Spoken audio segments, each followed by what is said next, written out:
सत्संगत प्यार से बोलिए धन निरंकार। सत्संगत आदरणीय वीरेंद्र जी ने नाम अनाउंस किया कि विवेक शौक जी बोलेंगे और इसके बाद फिर हम हजूर सच्चे पातशाह से विचार। दास को ऐसा लगा जैसे किसी ने कह दिया हो कि अब हम ये मोमबत्ती जला रहे हैं और इसके बाद सूर्य उदय होगा। जहाँ सतगुरु बाबा जी के आशीर्वाद हमें मिलने हैं वहाँ कौन विवेक शौक और कौन वक्ता। हम तो दरअसल सभी श्रोता हैं साथ संगत। वक्ता केवल एक ही होता है। बाकी थोड़ा बहुत अगर ये कह लें कि जब तक ये नमस्कार चल रही है, जब तक इंतज़ाम हो रहे हैं, जब तक इन भक्तों ने भगवान के दर्शन करने हैं, उस समय तक सिर्फ उस समय को निकालने के लिए हम बाबा जी का संदेश पहुंचाते हैं या आपस में अपने कुछ तजर्बे बयान करते हैं तो अलग बात है। वक्ता तो हम नहीं हैं, वक्ता तो यही है। बोलने वाला बोल रहा होता है। दास कई बार कहा करता है कि ये माइक्रोफोन अगर मेरे सामने पड़ा है तो ये माइक्रोफोन अपने आप को वक्ता नहीं समझ सकता। बोलने वाला बोल रहा है, ये माइक्रोफोन आगे स्पीकर के ज़रिए, एम्पलीफायर के ज़रिए सिर्फ उस आवाज़ को एम्पलीफाई करके पहुंचाता है। इसी तरह से अगर बाबा जी की बात किसी ने भी हम तक पहुंचा दी तो वो वक्ता नहीं, वो सिर्फ संदेशवाहक है, सिर्फ उस बात को कहने के लिए एक ज़रिया बन गया। लेकिन उसमें भी तालियां बज जाती हैं, उसमें भी वाह वाह हो जाती है। बख्शिश करो साथ संगत, ये बात हमें याद रहे कि इन्हीं की कृपा से सजे हम हैं, नहीं तो मोसो गरीब करोड़ पड़े हैं। ये रहमत कर दें, ये बख्शिश कर दें, ये किसी को वो ज्ञान वाली नज़र दे दें तो वो वाह वाह हो जाती है। और जिस दिन इंसान ये समझ ले साथ संगत कि मैं अपने कर्म से कुछ कर लूंगा, उसी दिन मुंह की खानी पड़ती है। इन्होंने तो अपना कर्म कर दिया, इन्होंने तो जो हमें इस सच्चाई के साथ जोड़ना था वो जोड़ दिया। अब उसके बाद आगे मैं क्या करता हूं वो देखना पड़ेगा। आज मॉडर्न ज़माना है, लोग धार्मिक बातें पसंद नहीं करते। हमारी यंगर जनरेशन का ज़माना है जो कहते हैं हमें तो आज की बात बताइए, हमें नहीं मालूम इतिहास में या माइथोलॉजी में क्या हुआ, हमें नहीं मालूम कि कैसे द्रौपदी की लाज रखी, हमें नहीं मालूम कि भीलनी के जूठे बेर कैसे खाए। आज ज़माना है आज के दौर का, आज के दौर की ही बात समझ में आती है, इसलिए वही बात करता हूं। और उसमें हर्ज भी नहीं, क्योंकि साथ संगत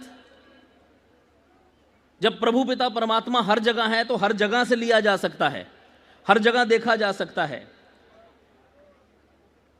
आज मैकडॉनल्ड्स का ज़माना है, आज सबवे का ज़माना है। आपने भी देखा होगा, दास ने एक नज़ारा देखा, वो आपके चरणों में रखना चाहता हूं। एक सबवे में सैंडविच बनवाने के लिए खड़ा हुआ। आपने भी बहुत बार देखा होगा, दास ने भी देखा। आजकल हाइजीन का इतना ख्याल रखा जाता है कि वो पॉलीथीन के दस्ताने, ग्लव्स पहन के आपके लिए सैंडविच बनाते हैं ताकि हाथ की मैल या कोई किसी किस्म का कोई जर्म, कोई बैक्टीरिया जो है वो आपके सैंडविच में न चला जाए, शुद्ध रहे।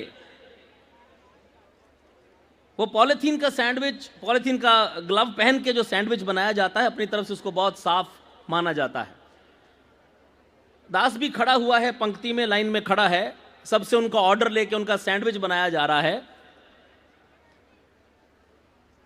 उनमें से एक जो सेल्समैन था, एक जो बेच रहा था, बना रहा था, उसने किसी का सैंडविच बनाया और उसका वो दस्ताना अभी पहना हुआ था। दास की नजर गई तो एक नया नजारा देखा। वो पॉलीथीन का ग्लव उसने पहना हुआ है सैंडविच बनाने के बाद, उस दस्ताने को पहने पहने वो अपने कान में उंगली डाल के ऐसे खड़ा था।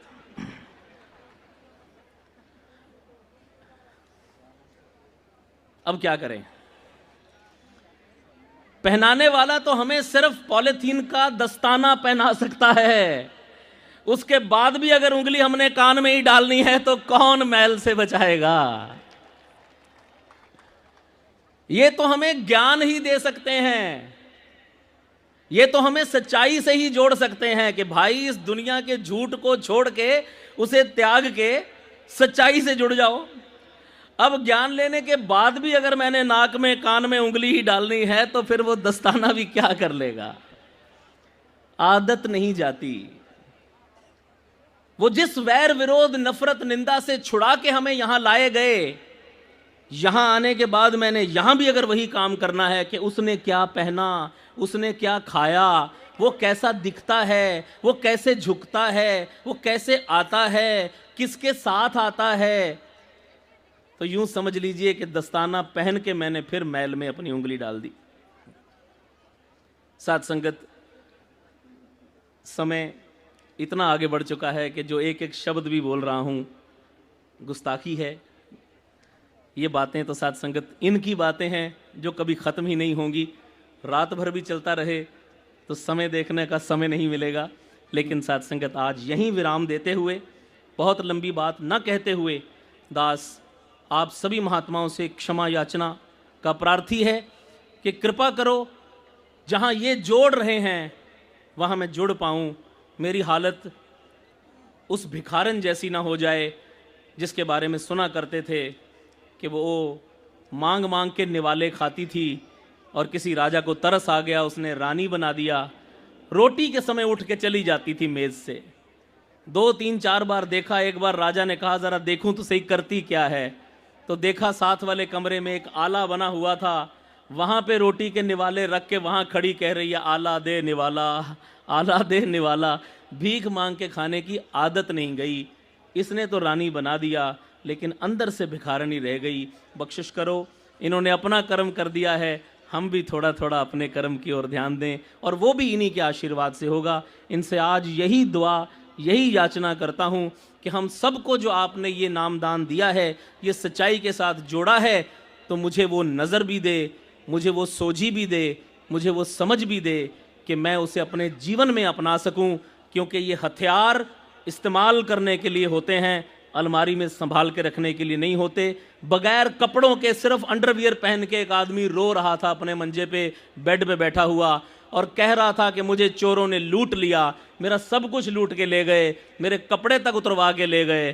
तो किसी ने कहा सब कुछ लूट लिया?